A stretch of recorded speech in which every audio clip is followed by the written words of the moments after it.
Hi guys, welcome to Thrasnol.com. This is Mohit Soni and right in front of you is the Mahindra Thar. Yes, we've reviewed it earlier and yes, the video was not up to the mark in certain ways. But now we spent more than 2 days with the car. We have a healthy impression of the car, and what we're driving here is exclusively the petrol automatic version, while a lot of reports out there are there on the diesel and the manual. There's very little being said about the petrol automatic. We finally have the time with this engine and gearbox variant, and we're still going to explain in brief what the Thar is all about on the inside, on the outside. But what we've done this time more is finally taken out on the expressway. We've driven it to Mumbai, Pune and back, and what we've also done is taken it off-road a bit, not the hardcore off-road like a proper trail, but we've just taken it around doing some normal trails, not hardcore trails. And as always, let's begin with the design. It's been a serious attention grabber, despite most people would say the fact that it resembles to the earlier Thar, but it has gone wider, which has made its appeal far more significant that you can understand. Only when you look at the car for a really long time, you realize the fact that the width of the car has changed the personality of the vehicle by a dramatic margin. This is the reason why this mostly the way this fender is going all the way here is lending it that extra that width. It's got this extra cladding here as well, which a normal SUV gets, and that's also making the car look very wide.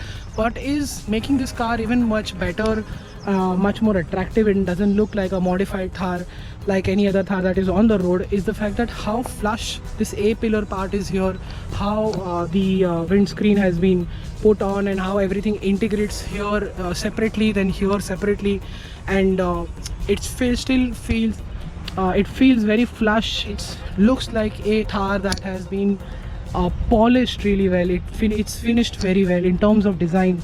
At the back, it's a similar tail with the tail lamps as well. We've shown you that earlier. This is how the rear looks like. With the width, it does look, like I said, very substantial and very imposing and dare I say intimidating. That's the side profile. The wheelbase has gone up by 20 millimeters. The height is slightly lower, but like I said, the height is less, the wheelbase is longer, the width is higher, and this makes a perfect case for a off-roader which has to comply with modern norms, has to be very practical, and has to be very comfortable as well. The front end, well, it has its own signature with the DNA. Surprisingly, Mahindra's done a great job in getting the front right. It may look very simple, but it looks very butch indeed. The way this front bumper has been carved, this has been grabbing a lot of attention on the road. A lot of people are just tilting their heads entirely just to get the front view of this car. That's a very rare sight that happens on Indian roads when you are around driving a new car. There's a lot of badging that is all around. That's the Thar badging here, that's it here. There's a huge 4x4 badging here. Getting inside, all black interior. Told you about all of this. This is the steering wheel. This is the buttons for the display in the instrument cluster, where it will you will have to navigate through here, which let me start it up and show you that it does not have any start stop button. It obviously does not have any keyless go entry feature as well. Getting inside is a climb, and yeah, let's start up the car. This is the petrol motor. That's the screen. It gets almost every feature you could ever imagine. It's got the adventure statistics as well, where it shows you on road how many G's are you pulling, and for the off-road you have the 4 high and 4 low that you engage it here. It will change there. As you can see, it went from 2 high, which is the normal mode. Once I put it into 4 high here, it has some green noises are coming in from the engine, and it goes into 4 high. It's showing that I'm on a 4% incline, which I am right now, and yeah, it's got a good connectivity system. You've got Apple CarPlay, Android Auto. It's got a good sound system here, which, as you know, cannot be mounted on the door because the doors move out. So the last time when we did the video, a lot of people asked, why do you need to remove the door? So when you remove the doors, you can see is there any rock or anything that you can avoid, so the car does not get damaged. Until unless you're planning to go above anything, it's great.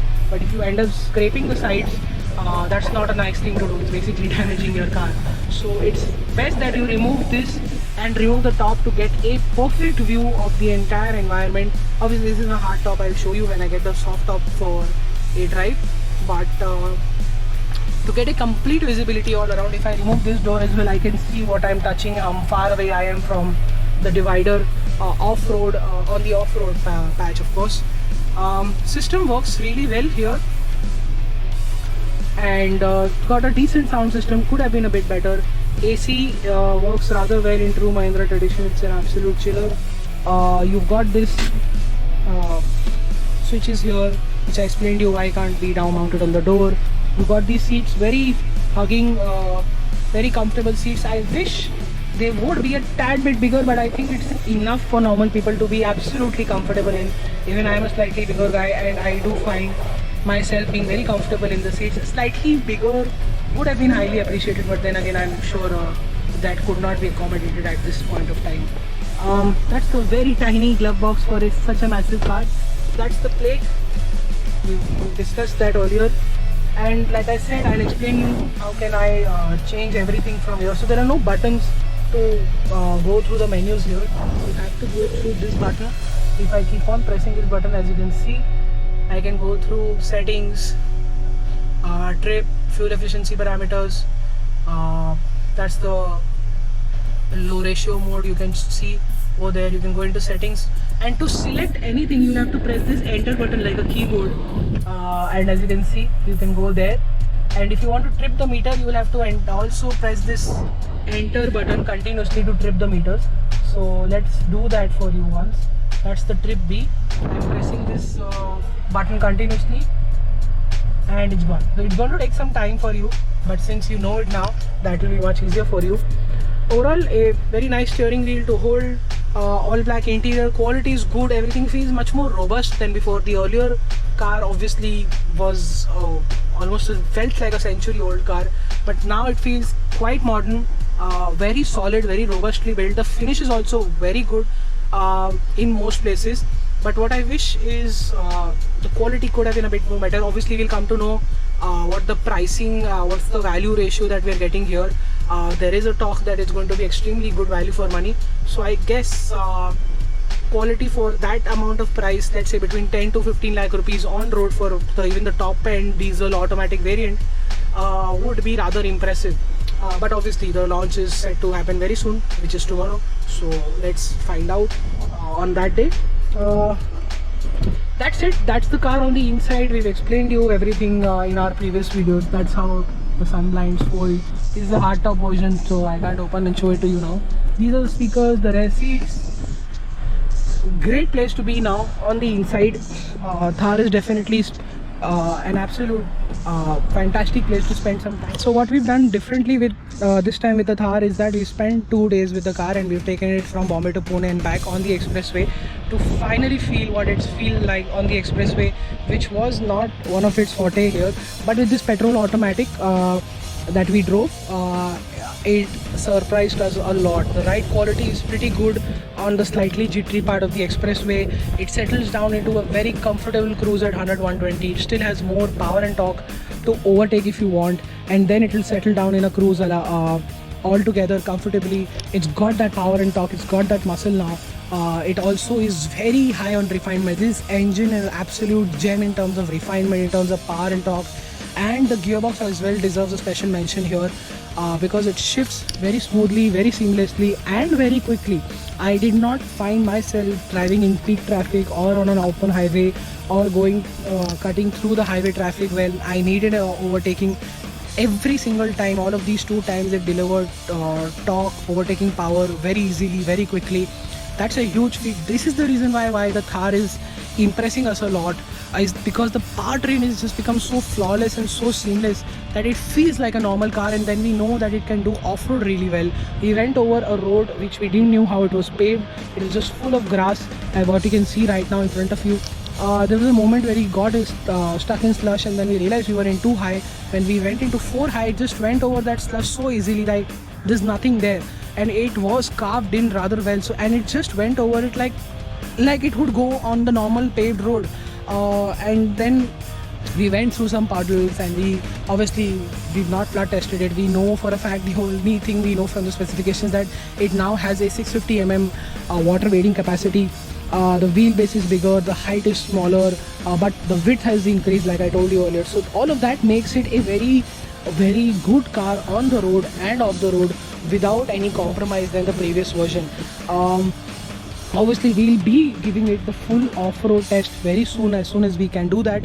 But right now our impressions are very solid in the way it behaves on trail roads and slightly rocky roads, and the way it has responded on the expressway on our highway journey. It has been absolutely fantastic.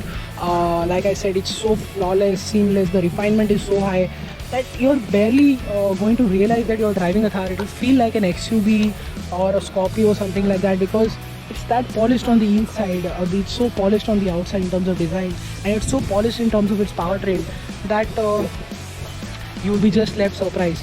And you will be end up doing off-road quite a lot than any other cars, because historically in the country, off-roading has been limited to certain to the age-old Thars, and in certain situations people have not taken their cars to off-roading. But this car is obviously it is going to be a huge success in the way, because it's polished in every single dimension, and people are going to try off-road and they're not going to be disappointed.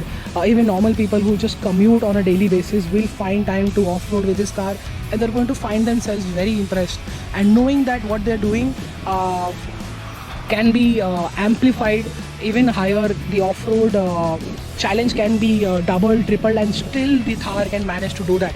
We'll let you know more about once we experience it, which we are planning very soon. So stay tuned to our channel, subscribe to our channel. When it comes to the handling of the new Thar, what we told you in our first drive review, we have more on that to share.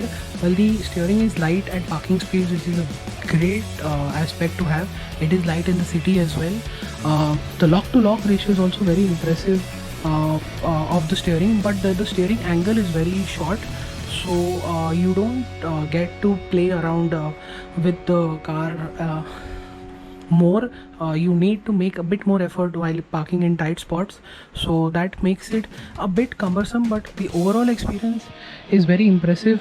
It is much more easier to drive than before. The body roll on the highway is extremely well controlled, like I said earlier in our first impression video. And the brake, well, it's good, but the pedal bite is very long, and it takes a lot of pedal play to get the brakes to work. But so that is something you're getting used to, and the brakes work really well once that happens. The disc brakes at the front, the drum brakes at the back do their job really well. I think the only problem here is the steering angle, which is quite low, and I think that's done to make it off-road friendly, something that you'll have to live with. But that's the only gripe we can have in the handling part here, because everything else is spot on. Body roll is bare minimum, highway stability is spot on, the ride quality is stiff at every given speed, but once the speeds go higher, it does get better, especially on the expressway that we drove, and it does feel composed, stable, because of that stiff suspension. And for now, we don't have the pricing yet. Obviously, we are putting this video out on the day of launch, but we don't have the pricing yet. I'll try and keep it in the description below. Very likely it's going to be an absolute value for money proposition in the country, and the way everything has been finished, polished. The Thar is a polished product now, physically as well as in the way it amplifies your emotions. It does not feel like a crude car that you would buy just for off-road. You can do everything with this car. There is a 5-door version, there is a soft top version. You can obviously, the 5-door version is coming out in the next couple of months or probably in a year, but there's a soft top version, there's a hard top version. You can choose whatever you want, and you're not going to be disappointed with any variants. With petrol and diesel, in manual and automatic, I think it's going to make a fantastic case for itself. It's going to offer a lot to our customers and the obvious enthusiasts that have been waiting for this car for a very long time. They are finally looking forward to something that they've been looking forward to something, and it's finally here. I think that is it. Thank you so much for watching our video. Subscribe to our channel, like this video. Still want to ask us something, put it in the comment section below. And goodbye, see you next time.